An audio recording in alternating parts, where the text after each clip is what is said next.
ఇవాళ మిమ్మల్ని 8 మంది ఎంపీలను 8 మంది ఎమ్మెల్యేలను గెలిపిస్తే తెలంగాణ రాష్ట్రానికి మీరు తెచ్చిందేంది, మోడీ తీసుకొచ్చి ఇచ్చిందేందని నేను ఈరోజు మిమ్మల్ని అడుగుతున్నా. కేవలం మా ఓట్లు కావాలి, మేము ఇచ్చే సీట్లు కావాలి, మీరు ప్రధానమంత్రులు కావాలి, లేకపోతే మీరు మంత్రులు కావాలి. కానీ మరి తెలంగాణ ప్రజలకు మీరు ఇచ్చేదేంది, మిమ్మల్ని నమ్మేది ఎట్లా అని నేను అడుగుతున్నా. ఇవాళ మళ్ళా ఓట్ల కోసం వచ్చారు పట్టభద్రులలో. ఏం చేస్తారు మీరు? ఏం చేసిండ్రు 12 ఏళ్ళల్లో? నరేంద్ర మోడీ గారు ప్రధానమంత్రి అయ్యి 11 సంవత్సరాలు దాటి ఇవాళకి 12 సంవత్సరాలు అవుతున్నది. ఈ 12 సంవత్సరాలలో తుమ్మిడేటి దగ్గర ఈరోజు ప్రాజెక్టు కట్టుకోవడానికి గోదావరి జలాలకు మహారాష్ట్ర నుంచి మీరు అనుమతి ఇప్పించిండ్రా? ఒకవేళ తుమ్మిడేటి దగ్గర ప్రాజెక్టు కట్టనికే మహారాష్ట్ర అనుమతి ఇచ్చినుంటే ఇవాళ ఆదిలాబాదు జిల్లా 1.5 ఎకరాలు సస్యశ్యామలమై పసిడి పంటలు పండుతుండే ఆదిలాబాదు బిడ్డలు ఆదివాసీలు ఇవాళ వాళ్ళ బతుకులలో వెలుగు వస్తుండే. ఇవాళ ఈ ఆదిలాబాదు జిల్లా నేను పిసిసి అధ్యక్షుడిగా బాధ్యత తీసుకున్న తర్వాత మొట్టమొదట ఇంద్రవెల్లిలో సమావేశం పెట్టిన, మీ ఆశీర్వాదం తీసుకున్న, మీ జిల్లాను అభివృద్ధి చెయ్యాలని ఇవాళ మేము పూర్తి స్థాయిలో పనిచేస్తున్నాం. ఈ జిల్లాకు కొత్తగా మంజూరు చేసిన చాలా విషయాలను పెద్దలు ప్రేమ్ సాగర్ రావు గారు ఇప్పటి దగ్గర మీకు అందరికీ చెప్పడం జరిగింది.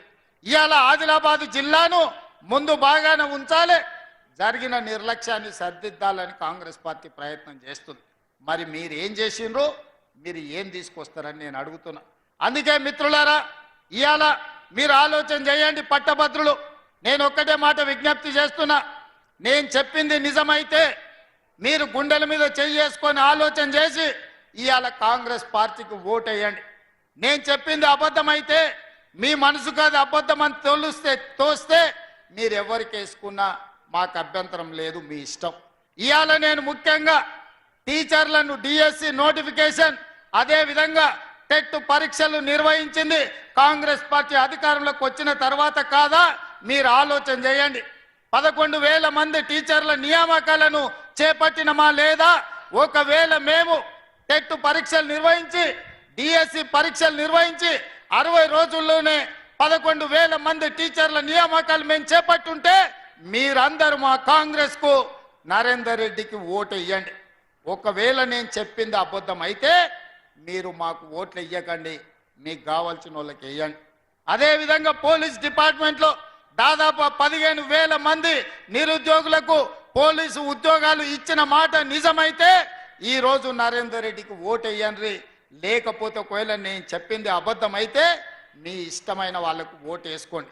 పారామెడికల్ సిబ్బంది 6,000 పైగా పారామెడికల్ సిబ్బందిని ఎల్బీ స్టేడియంకు పిలిపించి ఉద్యోగాలు వచ్చిన వాళ్ళనే కాదు, వాళ్ళ తల్లిదండ్రులందరినీ కూడా హైదరాబాదు నగరానికి ఎల్బీ స్టేడియంకు రప్పించి వాళ్ళ నియామక పత్రాలు ఇచ్చిన మాట వాస్తవమైతే ఈరోజు నరేందర్ రెడ్డిని గెలిపించండి. ఈరోజు అది అబద్ధమైతే మీకు కావలసిన వాళ్ళకు వేసుకోండి.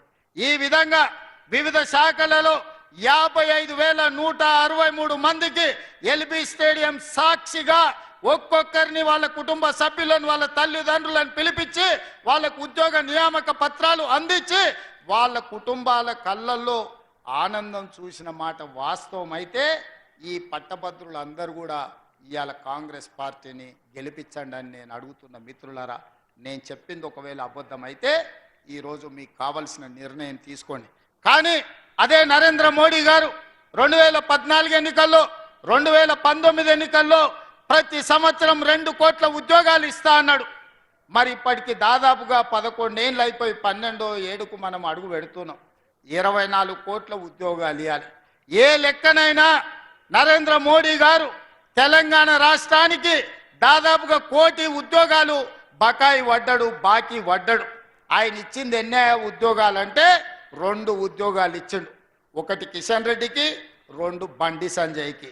తెలంగాణ రాష్ట్రంలో మోడీ గారు ఇచ్చిన ఉద్యోగాలు ఏమన్నా ఉన్నాయంటే 2 ఉద్యోగాలు. ఆ రెండిట్లో ఒకటి కిషన్ రెడ్డికి ఇస్తే ఇంకొకటి బండి సంజయ్కి ఇచ్చారు. ఇంకెవరికైనా ఉద్యోగాలు ఇచ్చిందా?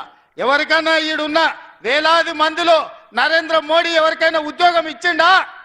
ఈడున్న 1000 మందిలో ఎవరికైనా ఉన్నాయా చెప్పండి. ఎవరికైనా మోడీ మీకు ఉద్యోగం ఇచ్చిండా?